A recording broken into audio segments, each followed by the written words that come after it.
कटनी में अनोखा प्रदर्शन, डमरू बजाकर कोतवाली पहुंचे सपा जिलाध्यक्ष, लगाया पूंजीपतियों पर करोड़ों की स्टाम्प ड्यूटी चोरी करने का आरोप। जी हां, कटनी जिले में एक ऐसा अनोखा विरोध प्रदर्शन देखने को मिला जो न केवल चौंकाने वाला बल्कि प्रशासन की नींद झकझोर देने वाला भी था।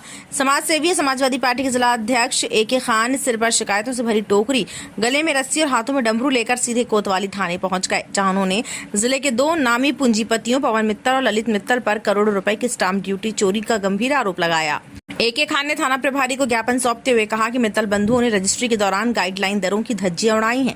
जिन जमीनों के बाजार दर 80 लाख रुपए प्रति एकड़ है, उन्हें प्रशासनिक मिलीभगत से ग्रामीण क्षेत्र घोषित करवाकर महज 30 लाख रुपए प्रति एकड़ की दर से रजिस्ट्री कराई है। इससे शासन को करोड़ों का नुकसान हुआ है। इतना ही नहीं, उन्होंने आरोप लगाया कि नगर सुधार न्यास की उन जमीनों पर भी निजी कब्जा जमाया जा रहा है जो गरीबों को मिलनी चाहिए थी। ये जमीनें नगर निगम के अधीन हैं और कलेक्ट्रेट के सामने इनकम टैक्स ऑफिस के पास स्थित हैं। AK खान ने कहा कि उन्होंने डमरू इसलिए उठाया ताकि शासन और प्रशासन को जगाया जा सके। जैसे भगवान शिव ने डमरू बजाकर संसार को चिताया, वैसे ही मैं डमरू बजाकर जिम्मेदारों को जगाने आया हूँ। उन्होंने कहा सिर पर रखी टोकरी में शिकायतों की ढेर सारी प्रतियां हैं। AK खान का दावा है कि वे अब तक मुख्यमंत्री से लेकर पुलिस प्रशासन और नगर प्रशासन तक कई बार शिकायत कर चुके हैं, लेकिन कार्यवाही नहीं होने से उन्हें टोकरियों में सारी प्रतियां भरकर लानी पड़ी। अब देखना ये होगा कि क्या प्रशासन इन गंभीर आरोपों पर कोई ठोस कार्यवाही करता है या ये मामला भी बाकी फाइलों की तरह धूल खा जाएगा। PBC के लिए कटनी से हीरा विश्वकर्मा की रिपोर्ट। गले में रस्सी डाले हूँ, डमरू बजाते आया, इसलिए आया हूँ कि निकम्मा और गूंगा प्रशासन आपने टोकरी नहीं देखी। टोकरी में ये सारे आवेदन हैं, ना जाने कब तक चलेगा गरीबों की ठुकाई और पूंजीपतियों की मिठाई।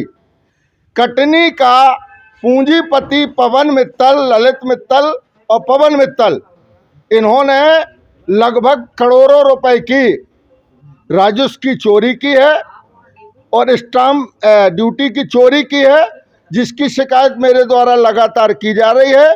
पूरे जिले के, पूरे शहर के जो जल स्रोत थे उनको भी बंद कर दिया है, लेकिन जिला प्रशासन सुनने को तैयार नहीं है।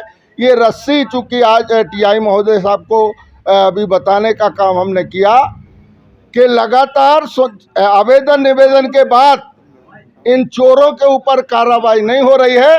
आपको बताना चाहूँगा कि कलेक्ट्रेट के सामने ज़मीन खरीदी गई, जहाँ की गाइडलाइन 80 लाख रुपए पर एकड़ है और दर्शाई गई, जो लोकेशन दर्शाई गई वो बिलहरी रोड की दर्शाई गई है, जहां 30 लाख रुपए एकड़ है।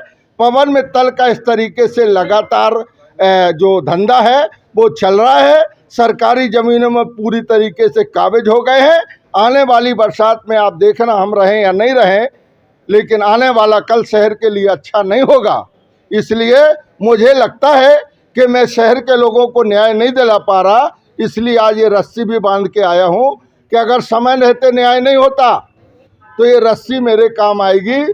कम से कम यहाँ मुंह नहीं दिखा पाया तो वहाँ ऊपर मुंह दिखा लूँगा कि मैं लड़ा, लेकिन भ्रष्ट प्रशासन ने सुनवाई नहीं की। आज उम्मीद करता हूँ TI महोदय ने आवेदन लिया है, उन्होंने आश्वासन दिया है कि SP महोदय से आदेश लेके इसकी जांच करेंगे और दोषियों के ऊपर कार्रवाई करेंगे। मुझे उम्मीद है कि कार्रवाई ज़रूर होगी, और अगर कार्रवाई नहीं होती तो जो अगला आंदोलन होगा पूरा कटनी शहर देखेगा। आवेदन निवेदन बहुत हो गए, अब दनादन होगा। कहाँ की आपने? कलेक्टर को की, SP को की, रजिस्ट्रार को की, यहाँ तक के माननीय मुख्यमंत्री महोदय को की, लेकिन ना जाने कौन सा जादू इन पूंजीपतियों का है जिससे सुनवाई नहीं हो रही। अपने आसपास की हर छोटी बड़ी खबर देखने के लिए हमारे चैनल पुलिस ब्यूरोक्रेट्स न्यूज को बेल आइकन दबाकर सब्सक्राइब करें, जिससे आपको हर खबर समय से मिलती रहे। अधिक जानकारी के लिए हमसे संपर्क करें। हमारे कॉन्टैक्ट नंबर हैं 9039011886 एवं 9770229999।